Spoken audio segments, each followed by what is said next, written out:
నా favourite cricketer Peddi sir. నా favourite wrestle Peddi sir. నా ఫేవరెట్ రన్నర్ పెద్ది సార్. ఈ కుర్రోళ్ళకి పెద్దిగోడు గుళ్ళో దేవుడు కాదు సార్, గ్రౌండ్ లో దేవుడు. పెద్ది సినిమా ఇంతకీ హిట్ ఆ ఫ్లాపా? పెద్ద కన్ఫ్యూజన్, ఏం అర్థం కావట్లేదు. ఒకడు హిట్ అంటాడు, ఒకడు ఫ్లాప్ అంటాడు, ఒకడు అది అంటాడు, ఒకడు ఇంట అంటాడు, ఒక డబ్బులు వచ్చాయి అంటాడు, ఒకడు 700 కోట్లు అంటాడు, 600 కోట్లు అంటాడు, ఒక డబ్బులు రాలే అంటాడు, ఒక డిజాస్టర్ అంటాడు. అసలు నాకు అర్థం కాని విషయం ఏంటంటే దాని మీద ఎక్కువ టైం ఫోకస్ చేసి తెగ నెగిటివ్ ప్రచారం చేయడానికి చాలామంది ముందుకు వస్తున్నారు. మరి ఎందుకు చేస్తున్నారు అనేది అయితే ఖచ్చితంగా తెలియదు, కానీ సంథింగ్ ఏదో బ్యాక్గ్రౌండ్లో అయితే జరుగుతున్నది. సో రామ్ చరణ్ కొంచెం టార్గెటెడ్గా ఏదో ఆ సినిమా పోయింది పోయింది పోయింది ఫ్లాప్ అయింది ఫ్లాప్ అయింది ఫ్లాప్ అయింది ఫ్లాప్ అయింది అని. సో ఒక రంగం మన జగత్ బాబు గారు చెప్పారు కదా, మీరు అనడం వల్లనే ఇంకా కాస్త సినిమా మంచిగా హిట్ అయిందని చెప్పేసి. బట్ ప్రస్తుతానికైతే కలెక్షన్ల పరంగా ఆబ్వియస్లీ డ్రాప్ అయింది. ఎందుకు అయింది అంటే అది సినిమా వల్ల డ్రాప్ అయింది కాదు. జనరల్గా ఏంటంటే ఇప్పుడున్న పరిస్థితుల్లో ఎంత పెద్ద గొప్ప సినిమా అయినా సరే 2 రోజులు 3 రోజులు మ్యాక్స్, అంతకన్నా ఒకప్పుడు 200 రోజులు 300 రోజులు నడిచేటువంటి సినిమాలు ఇప్పుడు 2 రోజులు నడిస్తే చాలా ఎక్కువ. జనాలకి ఓపిక లేదు. యూట్యూబ్లో 5 నిమిషాల వీడియో పెడితే చూసే ఓపిక లేదు. ఇన్స్టాగ్రామ్లో పెట్టినటువంటి 3 నిమిషాల వీడియో కూడా చూసేటువంటి ఓపిక లేదు. 1 నిమిషానికే టప్ప టప్ప టప్ప కొడేస్తుంటారు పైకి దాన్ని. అలాంటి టైంలో 3 గంటల సినిమాని భరించాలంటే ఆలోచించండి ఒకసారి. సినిమా ఎంత బాగుండి గ్రిప్పింగ్గా ఉండి మనల్ని తీసుకెళ్ళి కూర్చోబెడితే తప్ప చాలా కష్టం అనమాట. ఆ టైంలో కూడా స్టిల్ ఫోన్లు ఇలా ఇలా అనుకుంటూ ఉంటారు అన్నమాట. ఫోన్ ప్రపంచంలో ఇప్పుడు సినిమా నడవటం అనేది చాలా కష్టం.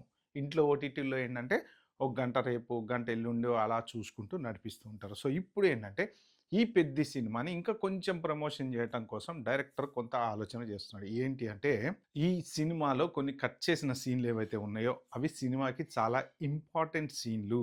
సో ఆ సీన్లు కనుక మళ్ళీ యాడ్ చేసి సినిమాని కొంచెం లెంగ్త్ పెంచి రిలీజ్ చేస్తే జనాలు మళ్ళీ వచ్చి చూసేటువంటి ఛాన్స్ ఉంది. అంటే ఏంటంటే ఆ కొంచెం ఏమేమైతే ఇంపార్టెంట్ సీన్స్ ఉన్నాయో ఆ పర్టికులర్ సీన్ల వల్ల కూడా జనాలకి ఇంట్రెస్ట్ పెరిగేటువంటి ఛాన్స్ ఉంది. కొంత ఇప్పుడు ఈ కథలో కూడా ఏంటంటే యాక్చువల్గా స్పోర్ట్స్ ఎక్కువ చూపించారు, సినిమా ఊరికి సంబంధించి కథ తక్కువ చూపించారు అనేటువంటి డిస్కషన్ కూడా ఉంది. ఎంతసేపటికి ఆ స్పోర్ట్సు, ఆ విలన్లు, ఆ హీరోలు వీళ్ళంతా వాళ్ళ మీదనే ఫోకస్డ్గా నచ్చింది. కానీ అసలు ఆ ఊరు రైల్వే స్టేషన్ దగ్గర సినిమా ఎక్కడ స్టార్ట్ అవుతుందో మెయిన్ ఆ రైల్వే స్టేషను, ఆ జగపతి బాబు సీను, ఊర్లో రైల్వే స్టేషన్ లేకపోవటం వలన ఎక్కువ సమస్యలు ఉండడము, లేకపోతే ఊళ్ళో వాళ్ళు బాధపడటం, ఇలాంటివి కొంత ఎలివేట్ చేయలేదు. ఏదో ఒక్కసారి ఆ కొండ చర్యలు విరిగి పట్టడం తప్ప అదర్ దాన్ దట్ ఆ సబ్జెక్ట్ని ఫోకస్డ్గా చేయలేదు. కానీ సినిమా అంతా స్పోర్ట్స్ మీదనే గడిచిపోయింది అన్న ఉద్దేశంతో జనాలు కూడా చాలామంది సోషల్ మీడియాలో అంటున్నమాట. సో ఇలాంటి టైంలో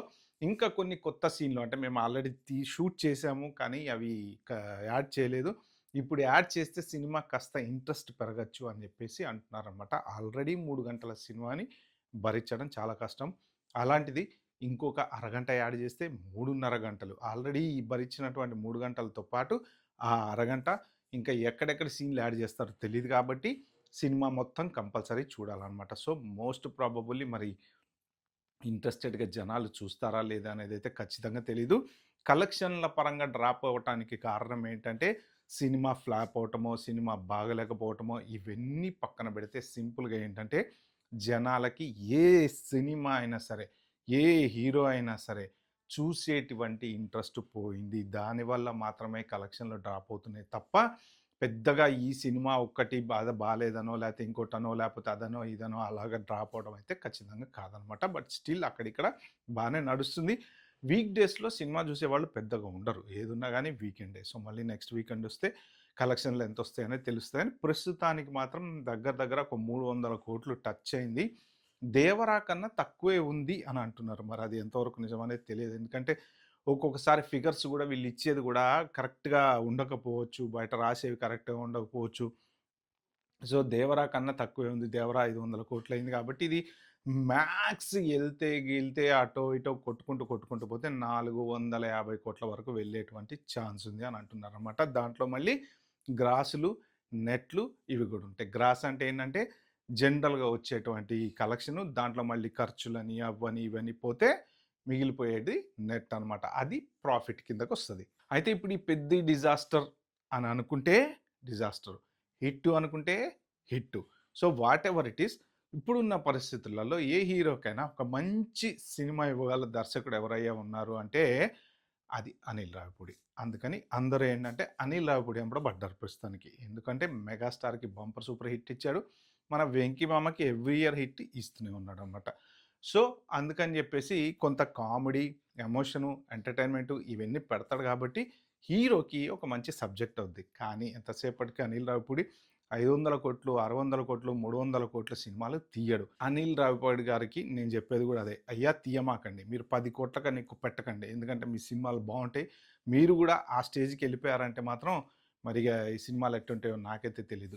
ఎందుకు అంటే సినిమాలో కథ ఉండాలి, ఎంటర్టైన్మెంట్ ఉండాలి, చూసేవాడికి బోరు కొట్టకుండా ఉండాలి. అంతేగాని మీరు వందల వేల కోట్లు పెట్టేసి ఎవరెవరో ఆర్టిస్టులను తెచ్చేసి గుద్దితే ఎగిరిపోయేలాగా సినిమాలు తీసి గ్రాఫిక్స్లకు ఖర్చు పెట్టి ఎవడికి కావాలి అదంతా, చూసేవాడికి కాస్త ఆ 2.5 గంటలు కాస్త టైం పాస్ కావాలన్నమాట. సో అందుకని ఈ సినిమాలు డిజాస్టర్లు అవ్వడానికి కారణం కూడా అన్నెసెసరీ ఖర్చు, టైం వేస్ట్ సీన్లు, అర్థం పర్థం లేని సీన్లు, మధ్యలో 4 పనికిమాలిన పాటలు, అలాంటివి ఉండటం వల్లనే ఇలా అవుతున్నాయి సినిమాలు. ఓకే, సో ఇప్పుడు అనిల్ రావిపూడి గారితోటి సినిమా తీయాలి అనేసి డిస్కషన్ జరుగుతుందని సోషల్ మీడియాలో విపరీతంగా చర్చ జరుగుతుంది.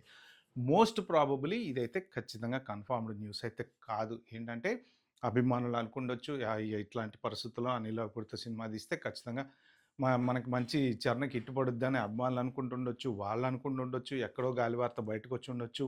But what ever it is, ప్రస్తుతానికి అనిల్ రావిపూడి ఖాళీగా ఉన్నాడా అంటే ఇప్పుడు ఈ year next Venkatesh Kalyan Ram cinema అయితే నడుస్తుంది కదా, అది అయిపోయిన తర్వాత నెక్స్ట్ ఇయర్కి ఏమన్నా మరి ఖాళీ అంటే నెక్స్ట్ ఇయర్ ఖాళీ ఉంటే, బట్ ఆల్రెడీ సూర్య 50వ చిత్రం ఒకటి రిలీజ్ అవడానికి దగ్గరలో ఉంది. సో సూర్య 50వ సినిమా అనేది స్టార్ట్ చేయబోతున్నాడు. దానికి ఎప్పటి నుంచో అనిల్ రావిపూడిని అడుగుతున్నాడు. ఆల్రెడీ అప్పుడెప్పుడో F3 అప్పుడో ఏవో డిస్కషన్లలోనో అక్కడో ఇక్కడో కొన్ని మనశంకర్ వరప్రసాద్ అప్పుడు స్టేజ్ మీద ఆయన తమిళ యాక్టర్ ఒక ఆయన ఇట్లాంటివి ఆ డిస్కషన్ అయింది, ఈ డిస్కషన్ అయింది, ఇవన్నీ కొన్ని బయట పెట్టడానికి ట్రై చేసి ఇవన్నీ ఏదో గందరగోళం అయితే జరిగింది కదా మొత్తానికి. సో మరి సూర్య తోటి కన్ఫామ్ అయిందని కొంతమంది అంటారు, లేదు సూర్య వెయిట్ చేస్తున్నాడని కొంతమంది అంటారు. సో అది మరి ఏంటి, ఈయన ఒప్పుకోవాలి, ఈయనకి నచ్చాలి, స్టోరీ దొరకాలి, వాళ్ళిద్దరికి మ్యాచ్ కావాలి. సో అది అయిన తర్వాత మళ్ళీ నెక్స్ట్ ఏ హీరో వస్తాడు, జనరల్గా డైరెక్టర్ కూడా అనుకుంటాడు కదా, మనం తీసుకునేటువంటి హీరో ఏ హీరోని తీసుకుంటే బెటరు, ఏ హీరోకి అయితే జనాలు ఎంజాయ్ చేస్తారు, మన కదా ఆ హీరోకి నచ్చుతుందా నచ్చదా. సో అలాగా లో బడ్జెట్ సినిమాలు కాబట్టి ఎండ్ ఆఫ్ ద డే ఇప్పుడు చిరంజీవి సినిమాకి బాగానే ఖర్చు పెట్టారు అనుకోండి, but what ever it is Chiranjeevi కాబట్టి ఖర్చు పెట్టారు. ఇప్పుడు మిగిలిన సినిమాలన్నీ లో బడ్జెట్లోనే ఉంటాయి. అలా ఉంటేనే మనకు చూడబుద్ధి అవుద్ది. హై బడ్జెట్ అంటే చెత్త తప్ప ఏముండదు దాంట్లో, ఒక పనికొచ్చే సీన్ ఉండదు, ఒక మంచి డైలాగ్ ఉండదు, ఇంత కామెడీ ఉండదు, ఏముండదు. సో అది టైం వేస్ట్ సినిమాలు.